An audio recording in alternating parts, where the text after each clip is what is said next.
After my adoptive parents died, I drifted from place to place, living under other people's roofs, enduring their disdain and ridicule, until the year I turned 15, my biological parents found me, and I unexpectedly became the heir of a wealthy family. But what I didn't foresee was, what I thought would be a joyful reunion full of tears, turned, by the 3rd year after we met, into despair so deep that I walked up to the rooftop, and, before their eyes, jumped down, hoping that my death would punish them. My soul hovered in the air, wanting to see how my parents, who always despised me, would cry in regret and remorse. Yet my father merely shook his head disdainfully, and said to my corpse, "Childish." My mother pressed her lips together, and exhaled in relief, as if a burden had been lifted. My sister even gave a disgusted ugh, telling my father to quickly have someone clean up the scene. The only one showing grief, almost in tears, was the fake young master, but in his eyes, I clearly saw satisfaction. And my family, they all said it wasn't his fault,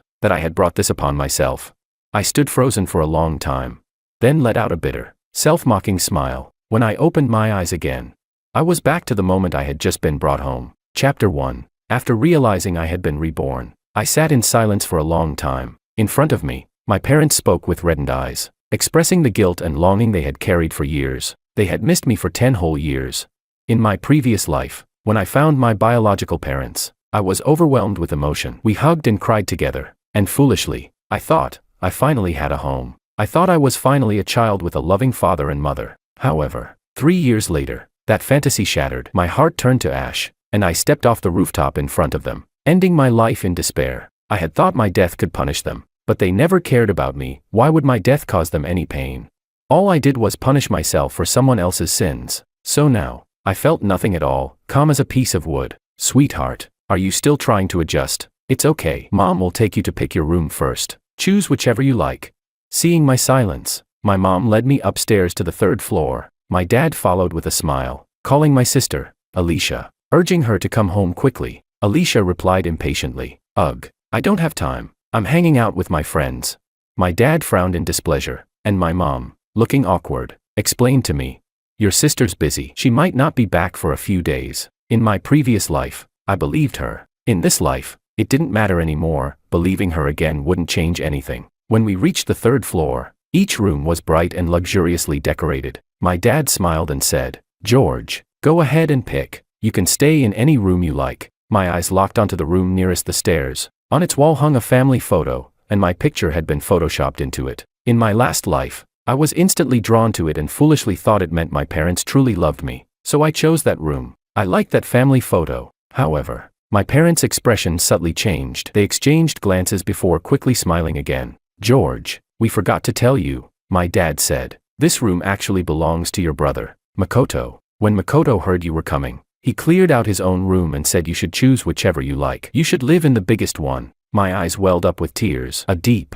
unspeakable gratitude filled my chest. "Makoto's giving up his room for me," I said, moved beyond words. I still like that family photo, still like that room. My parents looked at each other again, hesitating to speak, but I, overwhelmed by emotion, had already stepped inside, staring blankly at the picture. Just then, Makoto came home with his backpack. Chapter 2. Makoto was the same age as me, 15. He was far more mature, not as naive or ignorant as I was. Seeing me in his room, he frowned slightly, then forced a light-hearted smile. "I heard my brother came home," he said. "I took a day off and rushed back." "You like this room? Then it's yours." After saying that, he lowered his head and sighed softly. My parents noticed every subtle change in his expression. My mom quickly came in and tried to persuade me. "George, why don't you pick another room? This one's too big. I don't think it suits you." I asked. "Why not?" I was confused, and faintly sensed something strange in the atmosphere. But how could I have understood what was wrong back then? My parents had cried for me and shown such care. Makoto had even emptied his room so I could choose. I was their biological son. Was it wrong to choose the room I wanted? So, I was full of questions. My mom's expression changed again, as if she wanted to speak but stopped herself. My dad grew more stern, but said nothing. Makoto stepped forward to ease the tension. "Brother, it's fine, stay here. This house is yours too. You can live wherever you want." Chapter 3. I settled in. In the village, all I ever did was feed pigs or work the fields. Even after coming to the city, that was still all I knew how to do. But in the city, there were no pigs to feed, no fields to till, so I didn't understand, what was I doing wrong? I had only lived in Makoto's room for half a day before my sister Alicia came back and scolded me harshly. She stormed in, snatched the book from my hands, and threw it onto the floor. With clear disgust in her tone, she snapped. Where did this uncultured stray kid come from? This is Makoto's room. The dove occupies the magpie's nest. How shameless can you be? I froze, not just because it was my first time meeting my sister, but because I truly couldn't understand. How did I end up occupying someone else's nest? So I called for our parents. They hurried upstairs, while Alicia struck first. Mom, Dad, what were you thinking? This is Makoto's room. Treating them differently like this, don't you see how much that hurts Makoto? My parents' faces twisted with conflict, unsure what to say, but I caught it, a fleeting flicker of irritation in my mother's eyes. The way she looked at me, I froze. That look was so familiar. After my adoptive parents passed away, when I lived with my uncle's family, my aunt used to look at me the exact same way. So that's what I really was, the dove that took another's nest. Chapter 4. Once upon a time, I too had a happy childhood. My adoptive parents were humble farmers, yet they gave me the purest love. They didn't have much money, but they always saved the best for me. However, when I was 6, tragedy struck. A sudden car accident took them both away, leaving me an orphan, forced to drift from one relative's home to another. Growing up under someone else's roof was never easy. I endured scornful looks and endless ridicule. I once believed that finding my biological parents would be the salvation of my miserable life, but I never expected that it would only mark the beginning of another cruel fate. The dove endured in silence, standing on the wire year after year. After countless hardships, it finally realized the truth. Things once lost and later found are like unexpected windfalls. They surprise you only because you had already given up ownership of them. In the end, the dove jumped off the building. How foolish it was. This time, I must not be foolish again. This time, I won't fight, won't compete, and I will no longer treat them as my family. A faint smile crossed my lips as I pointed toward the smallest room at the far end. I'll take that one, I said. My parents froze for a moment, then forced a relieved smile. Pretending to scold me, they said, "That's the storage room. Why pick that? Choose another one." "I'm used to small rooms," I replied. My tone tinged with a hint of self-mockery. They sighed, then agreed. Just like that, they calmly allowed their biological son, the one who had been missing for 10 years, to live in the storage room. The fake young master, Makoto, returned just in time. He came upstairs, surprised to see me settling into the storage room. I glanced at him, my face calm and unreadable. He thought I didn't know that he had deliberately edited that family photo, luring me into choosing his room. From the very first day I came home, he had already planned everything. He took 3 years to drive me out of this house, and I, through my own death, finally understood one truth. The best way to find redemption is to save yourself. The best way to feel love is to love yourself. Chapter 5. I moved into the storage room and closed the door. Makoto brought over the family photo and said, "Brother, I prepared this especially for you. Please, take it," I replied. "I'm not interested in fake photos, thanks." Speaking through the door, I took out the books I'd brought from the countryside. From the moment I was reborn, I already had a plan. I would save myself. I would love myself. For me now, the best way to live is to learn, to grow, and to become independent. Makoto spoke again from outside, voice uncertain.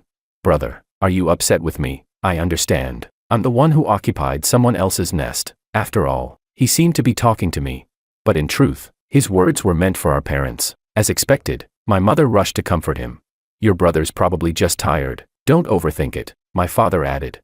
"Makoto, don't think that way. In this family, no one has occupied anyone else's nest." What a joke. Of course someone had. It was me. Chapter 6. When I woke up, the villa had fallen silent. The housekeeper told me, "Madam's in a bad mood, and master went shopping with her." I simply said, "Oh," and thought, good for them. Then, I started organizing the cash gifts, money given by my parents and relatives when they came to bring me home. Altogether, it was over 100,000 yuan. I planned to save it, because the days ahead wouldn't be easy, and this money was my only capital. The village chief had helped me open a bank card before, so I took it and went to a nearby bank. Having suffered for 3 years in my previous life, I was already familiar with the area. I wouldn't get lost this time. When I reached the bank, a tall woman in a black dress walked out, followed by the bank manager in a suit, bowing and smiling respectfully. I stopped in my tracks. The woman was my sister, Alicia. In this life, it was our first meeting, but she recognized me. After all, she had seen my photos and videos. She glanced me up and down,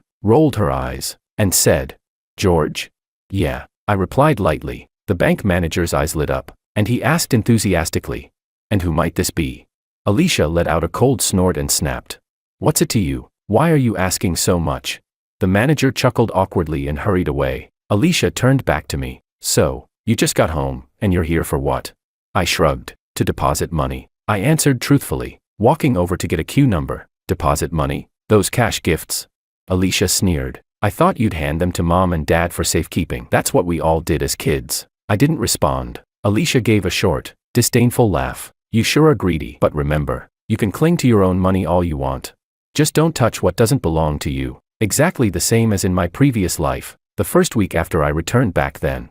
Alicia had lost a gold necklace, and immediately accused me of stealing it. In her eyes, I was uneducated, obsessed with money, and a walking disaster. And now, even though the necklace hadn't been lost yet, she had already passed her judgment, but I neither argued nor cared. I was just there to deposit my money, nothing more. Alicia snorted one last time and walked away in her heels. Chapter 7. That evening, my parents and Makoto were all home. They were helping me choose a school. The brochures spread out before us were all elite, aristocratic academies. I immediately made my own choice. I don't want to go to a private elite school, I said. I want to attend C-City No. 1 high school, a key public high school, study hard, get into college, leave this house. That was my plan. I had no desire to be some wealthy heir, and even less interest in competing for family inheritance. My parents looked surprised. Makoto struggled to hide the smirk tugging at the corner of his lips as he said, Brother, we don't need to go to ordinary schools. We don't even need to take the college entrance exam. We're supposed to study abroad in the future. My mom chimed in.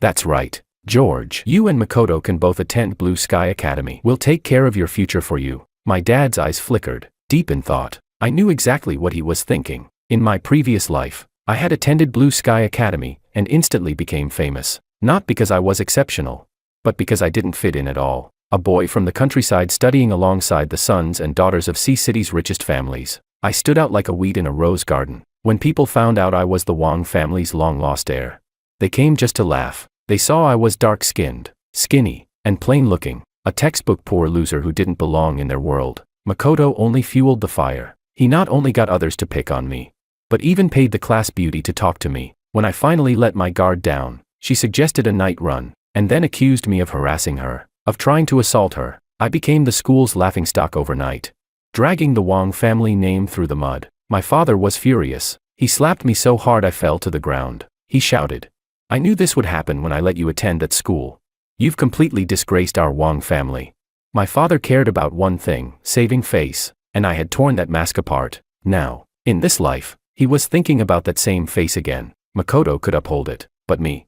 I only like public schools, I said firmly. Let me attend C-City No. 1 high school. My mother opened her mouth to argue, but my father cut her off. Enough. Let the boy decide for himself. If we love our children, we shouldn't force them. I almost laughed, but held it in. The laughter that never escaped my throat curled into a cold, bitter ache in my heart. Chapter 8. I started high school. C-City No. 1 high school. It was the farthest school from home, so after 2 weeks of classes, I took the chance to propose that I live on campus. Everyone at the dinner table looked surprised. Alicia glanced at me with that mocking tone of hers. Live on campus? George, why do you seem so distant from mom and dad?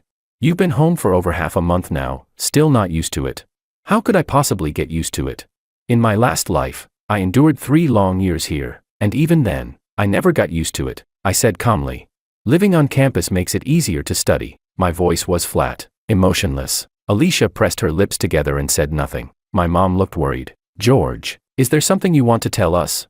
I just feel like you don't fit in with us somehow. Yeah, we don't fit, and the less we see each other, the better, I replied. It's really just to study better, I explained again, evenly. Makoto lowered his head, his tone low and pitiful. Brother, you must hate me, right? How about this? You don't have to move. I'll live on campus instead. That way, I won't bother you. Then he stood up and pretended to pack his things. I smiled inwardly. Makoto, you're in such a hurry. For the past 2 weeks, he had been trying to provoke me every chance he got, either to anger me or to slander me, but I didn't react. I didn't compete. I stayed calm, like an otter drifting with the current. He couldn't find a way to deal with me. Now that he'd finally found a chance to act pitiful and retreat strategically, he put on his perfect little performance. Anyone with half a brain could see through Makoto's intentions. And of course, my parents did too. They just didn't care. Alicia frowned. Why should you live on campus? Makoto, you didn't do anything wrong. Makoto sighed softly and sat back down. My dad took the opportunity to end the discussion. Well, since George wants to live on campus, let him. It's not a big deal anyway. Of course, it wasn't a big deal, because in my previous life, I had done the same. To be exact, I had lived in a small rental apartment near the school. Back then, Makoto had provoked me over and over again. Until one day I finally lost control and fought back. We tumbled down the stairs together. I was fine, but Makoto hit his head and bled heavily. For a brief moment, I felt relieved, even triumphant. But when the family came running over, I realized just how wrong I was. My mom rushed to lift Makoto up, tears streaming down her face in worry. My dad grabbed me by the collar, shouting furiously, "George, what's wrong with you? Are you a mad dog?" Alicia was there too. Without a word, she slapped me hard across the face. "This isn't the countryside. Who allowed you to fight like a wild dog? Apologize to Makoto." Chapter 9. The whole family's anger poured onto me. I had no choice but to apologize. Makoto, ever the actor, seized the chance to play the victim. He started packing again, saying, "My brother clearly hates me. I'll just move out and stay somewhere else." Of course, my family rushed to stop him, pleading with him to stay. I just stood there, dazed, trying to process it all. Alicia glared at me. "You're the one who hit him. If anyone should move out, it's you." That's when it hit me. No wonder my parents always looked at me like they had something to say but never did. So that's what they wanted all along. For me to be the one to leave. It was like being struck by lightning. Everything suddenly made sense. In the end, I was the one who moved out. Forced to leave my so-called family behind. That small rented apartment, I lived there for 2 whole years. As the memories faded, I quietly went upstairs to pack my things. This time, I would leave earlier, just as they wished. Chapter 10. So, at 15 years old, I rented a small apartment near C-City No. 1 high school, choosing not to live in the school dormitory. Only the driver, Marco, helped me settle in. He looked puzzled and asked, "Young Master Wang, you're living here alone. Why didn't Master and Madam come with you?" Of course, they wouldn't come. Makoto had expressed interest in learning about the family company today. So my parents were busy taking him to get familiar with it. Seeing my silence, Marco tried to smooth things over awkwardly. "They're probably just busy. You know, once they're done, they'll come see you." But Marco was wrong. My parents never came. My mother only gave me a single phone call. "George, have you settled in?" she asked. "Oh, you're still so young, living alone outside. Mom really worries about you." I told her I'd settled down fine. She sighed several times after that but said nothing more. You see, without 70% love, how can there even be 30% of words? After hanging up, I looked around the small apartment that now belonged entirely to me.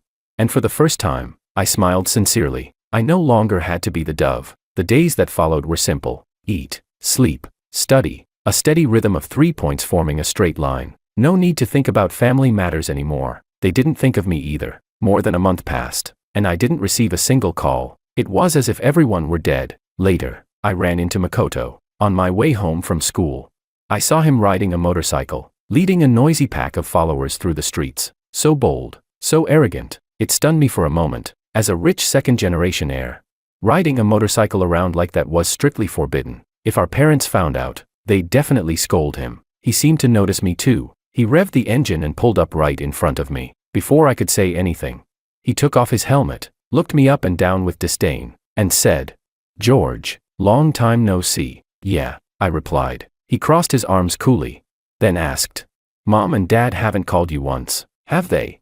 I nodded. He smirked. "Want to know why?"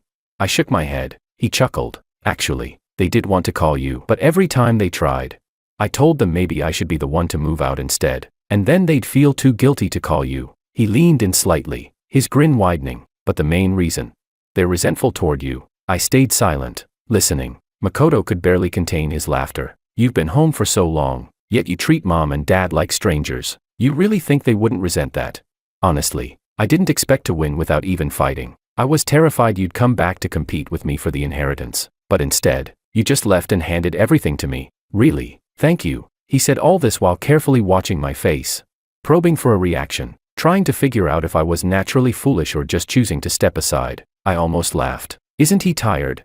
"I have something to do. I'll go first," I said calmly, putting on my jacket and heading toward my apartment. A girl with heavy makeup leaned close to Makoto and asked, "Babe, who's that?" Makoto sneered. "Who else? My cheap parents' biological son." The girl frowned and hissed, "Hey, Don't speak that way about Mr. and Mrs. Wang, Makoto scoffed, spat on the ground, and turned his bike around, speeding off without care. Clearly, he didn't respect our parents. He didn't even love them. I smiled faintly. Mom, Dad, you're the ones I pity the most. Chapter 11. During the summer break of my first year in high school, I decided to go home for a visit. But when I arrived, the house was empty. The housekeeper, who was cleaning the pool, told me, "Sir and Madam went on vacation to the seaside with the family. They left yesterday." She looked puzzled. "They didn't tell you?" I didn't answer. I just turned and left. Halfway back, my phone buzzed. It was a message from my mother on WeChat. "Mom, George, we're going on a seaside vacation for at least half a month. Do you want to come along?" I stared at the message, finding it absurd. They were probably already at the beach, and now she remembered to invite me. I thought for a moment, then deliberately replied, I'll go." There was a long silence. Then finally, her reply came, "Mom, George, then hurry home within half an hour. Your dad made a silly mistake with the tickets. We have to leave right away." Half an hour? Their villa was in the east of the city, while my school was in the west. Even by taxi, it would take nearly an hour. My mother was clever. That was her way of neutralizing my attack. I replied simply, I can't make it in time. You all go ahead." I smiled as I sent it. What was I laughing at? I honestly didn't know. Chapter 12. That summer, I didn't slack off. To prepare for the college entrance exam, I hired a private tutor and studied in advance. I spent nearly the entire vacation buried in books. When I got tired, I'd check my phone, scroll through social media. Every now and then, my parents' updates would pop up in my WeChat feed. They loved posting photo grids, 9 pictures at a time. One of them would be a selfie of the two of them. One, a heavily filtered photo of my sister, Alicia, and the other 7. All Makoto. Makoto surfing, Makoto flying a helicopter, Makoto riding a jet ski, Makoto steering a yacht. He sure knew how to show off. And me? Just a clueless country bumpkin. Of course, I didn't care. Not anymore. Unlike in my previous life, when they deliberately left me behind and I, foolish and anxious, called them to ask if they had forgotten me. This time, I didn't. Now, I just gave every post a like, no matter who posted it. I'd tap that little thumbs up. A silent blessing. May you all be happy and well. Chapter 13. After the new semester began, I continued studying methodically, keeping a steady pace and climbing from average to the top 5 in my grade. In school, students with good grades always drew more attention. Soon, people started calling me the study god, and one day, I even received a love letter. A girl wrote that she admired how smart and humble I was, and that she thought I was handsome. I froze for a long time, completely dazed. The rest I could understand, but handsome? Who? Me? I turned to my deskmate and asked, "Do you think I'm handsome?" He rolled his eyes dramatically. "Ugh, stop showing off." Yeah, you're handsome." "Wait, what? Seriously?"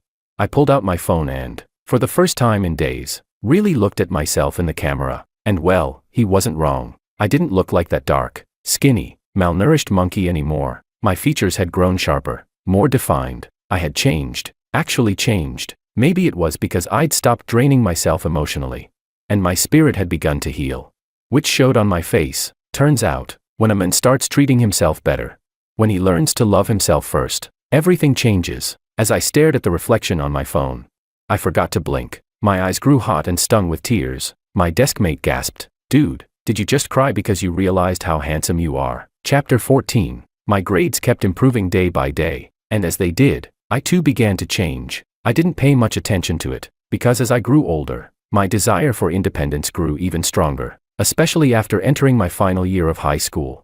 I often dreamed of pulling off a loser's comeback, of building my own career, standing tall at the top of the world, with everyone looking up at me. How laughable my past life had been. 3 entire years, completely wasted. All I did was beg for attention, for love, from my family. I just wanted parents who loved me. But on my 18th birthday, I ended that miserable life by leaping from a rooftop. 18. It's a special age. I knew something big would happen that day, and sure enough, early that morning, my mother called. It was the first call in half a year. The last one had been on New Year's Eve, asking me to come home for the family reunion dinner. I hadn't gone back. I just made dumplings by myself in my apartment. I picked up the phone. My mother's cheerful voice came through. "Son, it's been such a long time. Mom's been afraid of disturbing your studies, so I didn't dare call you." I answered faintly, indicating I understood. Then she got to the point. "It's like this. We're planning to send Makoto abroad for college. Do you have any thoughts about that? Would you like to study abroad too? Her words stirred up a storm inside me, dragging me back to that blood-colored sunset, the day I died. She had asked me the same question then. Do you want to study abroad? And I had said, yes, after 3 years of torment. I was neither fully human nor ghost, weak, pitiful, broken, but I clung to Makoto with all my strength. I refused to accept it. Why could a fraud steal the life that should have been mine? Why was I the dove in someone else's nest? I was their real son. So, when Makoto was to study abroad, I wanted to go too. I couldn't bear to fall behind. I still remember clearly the way my parents' expression shifted slightly. Just like the day I first returned home and chose Makoto's room. Chapter 15. Deep down, I already knew. They weren't really asking for my opinion. They were just going through the motions. They had no intention of sending me abroad, but I was blinded by anger. I couldn't let go. I had to cling to Makoto. My mother sighed softly. George, studying overseas isn't easy. If you just waste time, you'll fail your classes. Besides, your English isn't good, and you haven't been studying seriously these past few years. How could I have studied in peace? Even though I had biological parents, I never truly had a home. I didn't argue. I just said coldly, I want to study abroad. Our family isn't short on money. Send me. Out of the corner of my eye, I caught Makoto's smirk. My father lit a cigar and spoke in a low, heavy tone. It's not about money. Sending you abroad means paperwork, arrangements, and coordination. Too much trouble. He didn't want to be bothered. I can handle the paperwork myself, I said. It won't trouble anyone. My father snorted impatiently. What do you know, country boy? If you cause trouble overseas, who's going to clean up your mess? We're all busy. Try using your brain for once. Rage burned inside me. I snapped. If everyone's so busy, aren't you afraid Makoto might cause trouble abroad too? You.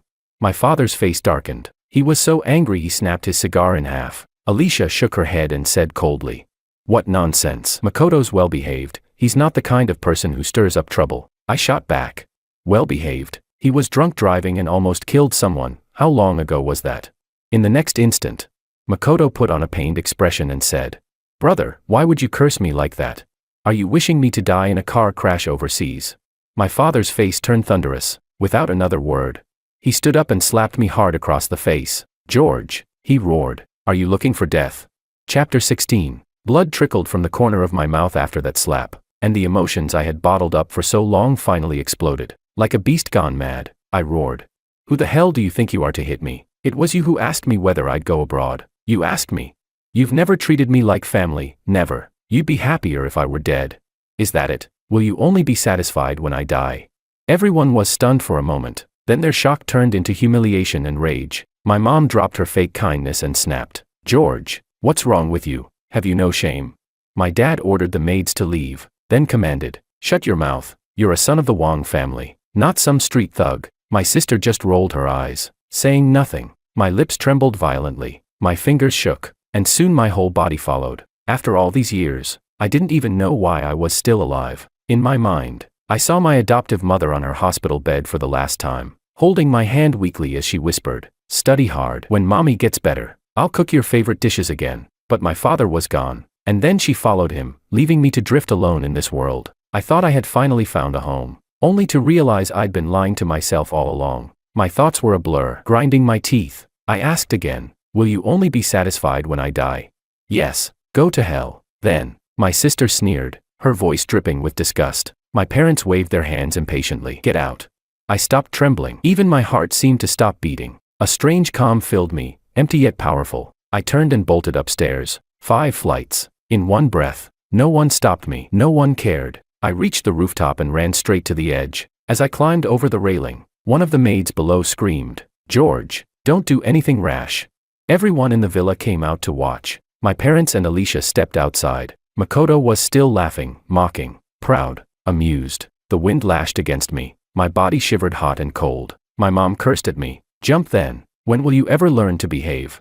So many servants were watching. She thought I was humiliating her. How disgraceful. Right. My dad was so furious he couldn't speak. He just waved his hand furiously, signaling for me to jump. He shouted, if you've got the guts, then do it.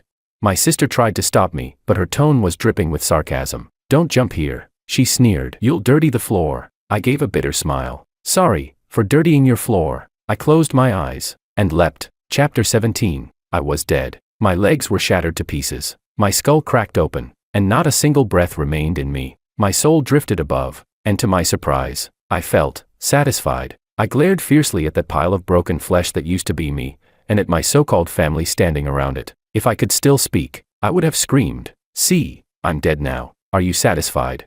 I imagined them finally regretting it, finally realizing what they had done, but they didn't. My father dismissed all the maids, then shook his head coldly and spat, "Childish." My mother trembled slightly, but not a single tear fell. She only pressed her lips together and sighed deeply. What a foolish child, too foolish. Yet behind that sigh, there was relief. She had finally rid herself of the burden that was me. My sister let out a disgusted ugh, and told my father to call someone to clean up the corpse. The only one who looked grief-stricken, almost to the point of tears, was Makoto. His voice rasped, "Bro, why were you so impulsive?" But in his eyes, I could see nothing but triumph. He was finally free of worry. My family all said it wasn't his fault, that I had brought it upon myself. I stared blankly for a long while, then began to fade away. George, how could you be so stupid? Chapter 18. The searing pain of death still lingered, making me shiver. My thoughts snapped back. On the phone, my mother's voice asked gently, "Son, why are you so quiet? Tell me, do you want to study abroad?" I replied, "No," I said curtly. "I still have class. I'm hanging up now." She sighed. "Ah, you really never want to trouble us, do you? Son, your dad and I love you very much. We just hope you can study overseas and broaden your future." Her words were kind, persuasive. I hung up, and went back to studying. Chapter 19. After Makoto went abroad, my college entrance exam was just around the corner. For many rich kids, the exam was nothing more than a minor obstacle, something they could easily skip, but for me, it was the most important turning point of my life. With the confidence of being the top student in my grade, I was aiming for the best university in the entire country. I was certain of victory. When I walked out of the exam hall, tears streamed down my face. My deskmate rolled his eyes like a dead fish and said, "What the hell are you crying for? Got moved to tears by your own handsomeness again?" I was speechless, but after his comment, I actually went to check a mirror, and, well, what do you know? After admiring myself for half an hour, I nodded in approval, not because I'd gotten any more handsome, but because, for once in this lifetime, I finally looked like someone who was truly alive. There was still a bit of money left in my bank card, so I decided to reward myself with a trip to the seaside. It was the first time in 3 years that I had gone anywhere far. I took 2 photos, one of the ocean, one a selfie. Then, for the first time ever, I posted a social update. I didn't know what to write for the caption, so I just added a grinning emoji. My mom was the first to like it. She commented, "George, is this really you?" I replied, "Yeah." She asked again, "Really? You've changed so much." "Yeah, so much that even my own mother couldn't recognize me." My dad didn't like the post. Instead, he sent me a WeChat message, "Where did you go?"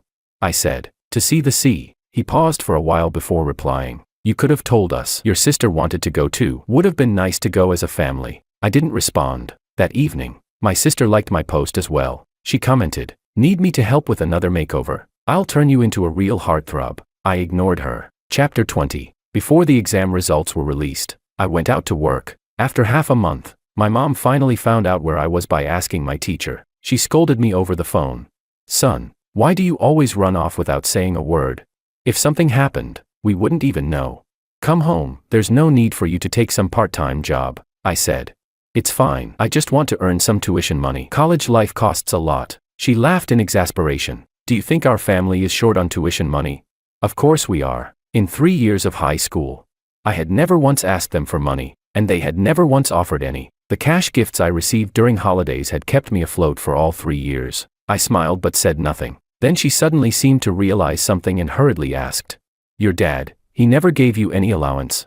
I answered, "No, not even once." After saying that, I hung up, too busy. The production line couldn't run without me. Chapter 21. The day the results came out, the whole school erupted in celebration. I had achieved my goal. I got into Peking University. Not only that, I was the top scorer in the entire city, and even got interviewed by the local TV station. My homeroom teacher was so moved that she burst into tears, praising me again and again as a genius. I smiled quietly, but then, my smile froze, because my parents showed up. The teacher had invited them for a group photo. My mom was so excited she could barely stop smiling. Even my dad, usually stern and cold, was chatting amiably with the officials, shaking hands, boasting proudly. Apparently, Being the city's top scorer was a title prestigious enough to please even the wealthy. I turned and left. I didn't want to be in any photo with them. As I walked out of the school gate, a red Ferrari pulled up, and a tall woman stepped out. Alicia. We looked at each other. She froze for a second,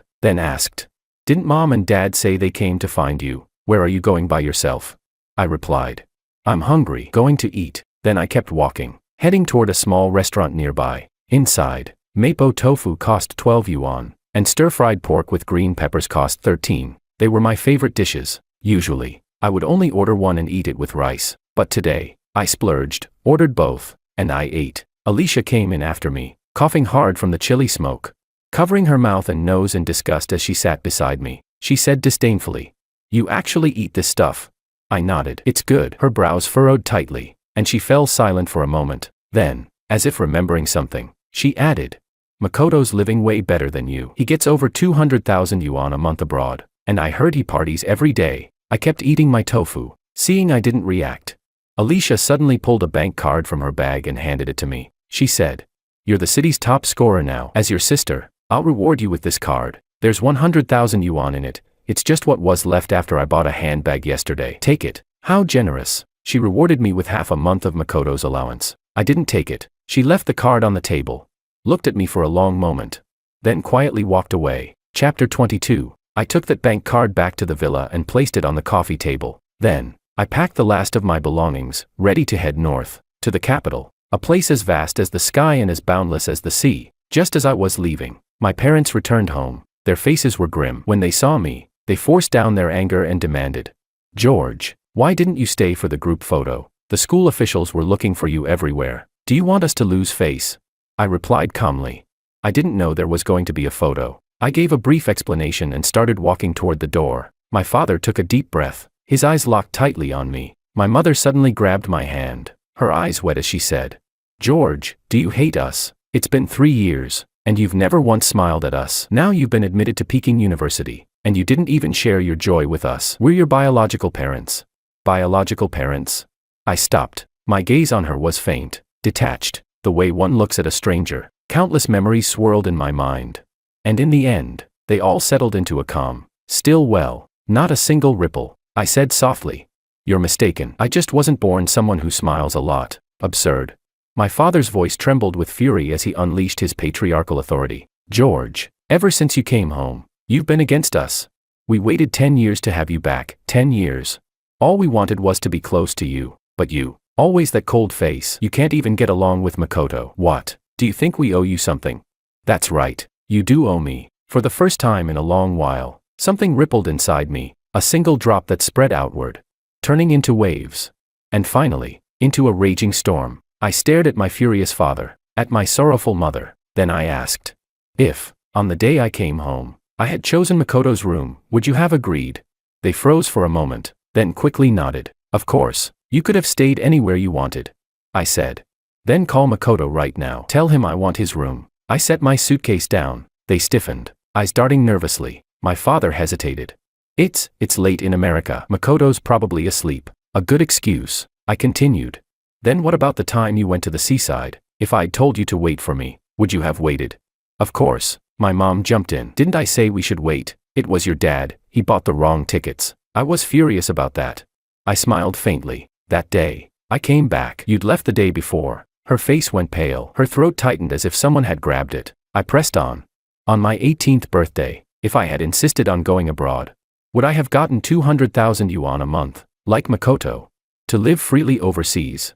"Yes," my father said firmly. "Good," I said. "Then I'll go abroad now. Please help me with the paperwork, and tell Makoto I'll be coming." My gaze darkened. My father froze again, stammering, "That might not be proper. Let's, discuss it with Makoto first, after he wakes up." I laughed, picked up my suitcase, waved my hand, and said only one word, "Goodbye." No one chased after me. Only 2 people stood there, ashamed and anxious, watching me walk away. Chapter 23. After enrolling at Peking University, I became even more diligent, because I wanted to become a powerful CEO standing at the peak of the mountain, not a self-pitying, real young master wasting his life away. In my sophomore year, Alicia came to the capital with some friends. She dropped by to see me. The first thing she did was complain. "Makoto's getting worse and worse abroad, completely out of control." I asked her what happened. She hesitated for a long time before finally muttering. He's gone astray. Gambling, drugs, women, he's done it all. Our parents had already flown over to bring him back by force. I smiled faintly and said nothing. That winter, right before the new year, my parents returned home with Makoto. Makoto had rotted completely. He'd always been bad, just good at pretending while at home. Once he left, free and rich beyond measure. His wildness bloomed unchecked. He spent money recklessly and lived like a beast unchained. Even after coming back, he refused to change. He partied day and night, and often clashed violently with our parents. One night, my mom suddenly video called me. I was half asleep, having just gotten up to use the bathroom. So I answered. On the screen, her hair was a mess.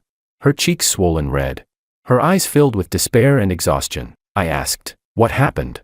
She burst into tears. "Your brother, he brought several women home in the middle of the night to mess around. It was disgusting." I scolded him, and he hit me. Look at my face. Her swollen face looked almost comical. I stayed silent. She wiped her tears, voice trembling with misery. "Your father's away on a business trip. I can't handle him alone. Heaven must be punishing us. We never should have spoiled him. I thought he was just playful. But he's selfish, stubborn, hopeless." She went on, pouring out her grievances, but I was too tired, listening to her crying and rambling apologies. I drifted off to sleep, half conscious. I could still hear a broken voice sobbing. "Son, are you asleep? Mom just wants to say." "I'm sorry." I turned over and hung up the call. Too noisy. Chapter 24. While Makoto was turning the house upside down, I was soaring forward in the nation's top university. I became my professor's favorite student. My name appeared in academic journals, and I spoke confidently at national conferences. By senior year, I was already a rising star, a name admired and discussed across the field. My parents, surprisingly, had been keeping tabs on me all along. They would often send messages, praising me, calling me the pride of the Wang family. I never replied. That same year, my father fell ill. They said it was due to rage and stress. He'd vomited blood. My mother and sister begged me to come home, saying my father wanted to see me. I happened to be on break, and planned to visit the seaside, passing through my hometown. I decided to stop by for a moment, but when I entered the villa, my mother didn't mention my father at all. Instead, she eagerly pulled me upstairs to the third floor. I asked, "What's going on?" She didn't answer, just led me into the largest, most spacious room, smiling brightly. "Look, son, we completely redecorated this room. Everything's new. Do you like it?" Indeed, the place looked completely different, brand new from floor to ceiling. I wasn't particularly interested, so I asked casually, "Makoto doesn't live here anymore?" At the mention of his name, my mother's face darkened. Her eyes clouded over. She said bitterly, "Live here? He doesn't deserve it. He's not even my real son." Her words surprised me for a second, but my mind wasn't really on that topic. I just gave a quiet "oh," and said I'd only stopped by and would be leaving soon. That made her anxious. She grabbed my hand tightly. "Why are you in such a hurry? You haven't even seen your father yet." "He didn't fall sick from anger, he was beaten." I raised an eyebrow. "Who dared to hit him?" "Makoto." She spat through clenched teeth. "That beast colluded with our business rivals, trying to steal confidential documents. When your father caught him, he shamelessly beat him up and stabbed him in the shoulder with a fruit knife." Quite the drama. I was laughing inside, but asked on the surface, "Did you call the police? Makoto should be in jail then." She shook her head. "We want to handle this ourselves. Anyway, that bastard Makoto, we're done with him." "Is that so?" Then they could handle it however they wanted. I noticed the time. It was getting late, so I got up to leave. My mother followed me to the door, pleading, "Stay for dinner. Your sister's bringing your father home from the hospital soon." And indeed, as she spoke, they arrived. My father came in, his shoulder bandaged, his face pale and weak. Alicia's face was flushed with anger and frustration. When they saw me, both of them smiled. My father spoke first. "George, you're back. I wasn't supposed to be discharged yet, but I insisted, just so I could see you." I nodded slightly, saying nothing. Alicia leaned closer, blinking playfully. "George, you're amazing. You're famous at Peking University now." She thought she looked cute. For a moment, I was dazed. So even the cold and arrogant Alicia could act like this. In both lifetimes, this was the first time I'd seen it. Seeing I didn't respond, she looked awkward and uncomfortable. My mom quickly stepped in to ease the tension. "It's rare for the family to be together. Come in. Let's have dinner." They surrounded me warmly, ushering me inside. I glanced at the time again, and shook my head. "No," I said softly. "I don't want to miss the sunset." Chapter 25. I left again, After watching the sea, I returned to Peking University. By senior year, I had joined forces with a few friends to start a business. It wasn't an easy road, but it was meaningful. By my second year of graduate school, our venture finally began to pay off. I earned my first bucket of gold, 800,000 yuan. Life grew busier by the day, balancing academics and business. I often worked until I dropped, falling asleep the moment I hit the bed. I stopped paying attention to any messages from home. After graduating with my master's, my old partners and I officially registered a company. We had our own name, our own team, and our own place in the world. We didn't earn much, certainly nothing compared to my wealthy parents, but we were independent. And that sense of accomplishment was priceless. It was around then that I saw Makoto again. He came alone. The moment he saw me, he threw a punch. Fortunately, I reacted quickly and blocked it. Without hesitation, I punched back. He wasn't fast enough. My fist connected squarely, leaving him dazed, blood trickling from the corner of his mouth. He spat on the ground and snarled. So that's it, huh? The whole family's abandoned me. You happy now? I calmly took out a tissue and wiped my hand. Didn't respond. He gritted his teeth. George, you win. I never imagined that your distance from the family was part of a grand plan. Retreating just to advance. What a ruthless strategy. I sighed. Have you been watching too many TV dramas? Lifting my eyes to him, I added quietly. Did it ever occur to you that maybe I stayed away from the family, simply for my own sake? Bullshit, Makoto shouted, eyes wide with rage. Mom, Dad, even Alicia, they've all cut ties with me because of you. They don't recognize me anymore. You're the only son they acknowledge. I shook my head and called the police. The officers arrived soon after and took Makoto away. After giving my statement, I decided to inform my mother. When she heard my voice, she trembled with excitement. Son, you finally called. It's been years since you came home. How have you been? I heard you started a company. Are you tired? Are you? I cut her off. I called to tell you. Your son's at the police station. Come pick him up. What? I briefly explained the situation, intending to hang up. But she burst into tears. George, you're my son. Makoto's been banished. We don't want him anymore. I don't want to bring him home. I want to bring you home. Can I? No, I was busy, I replied.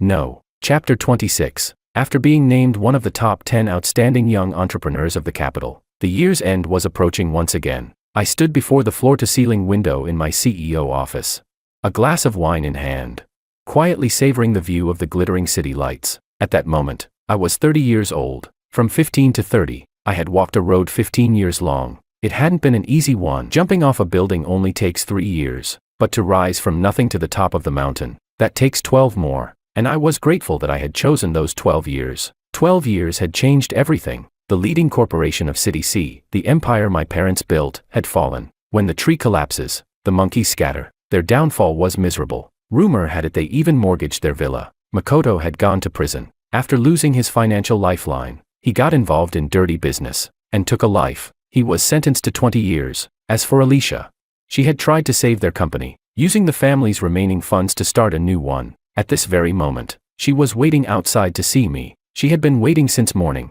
until the night had fallen. My secretary knocked softly. Mr. Wang, that lady still refuses to leave. I nodded, put on my coat, and stepped out. When Alicia saw me, she forced a small, flattering smile, but her eyes brimmed with sorrow that could not be hidden. The once proud and dazzling heiress had lost all her light. When we met, she didn't call me George anymore. She greeted me formally. Good evening, Mr. Wang. I signaled to my secretary to pour her a glass of water, then smiled politely. Miss Wang, I've reviewed your proposal. I'm very sorry, but it doesn't meet my expectations. Her lips quivered, but she couldn't find the words to speak. I stood up and said lightly, well then, I'll be heading off. It's getting late. That was when she finally spoke, her voice trembling. Dad and Mom miss you so much. Could you visit them? They talk about you every day. I paused. Before I could respond, she sniffled, her voice breaking as tears welled up. You've changed so much. You're like a stranger now, but we're still family, aren't we?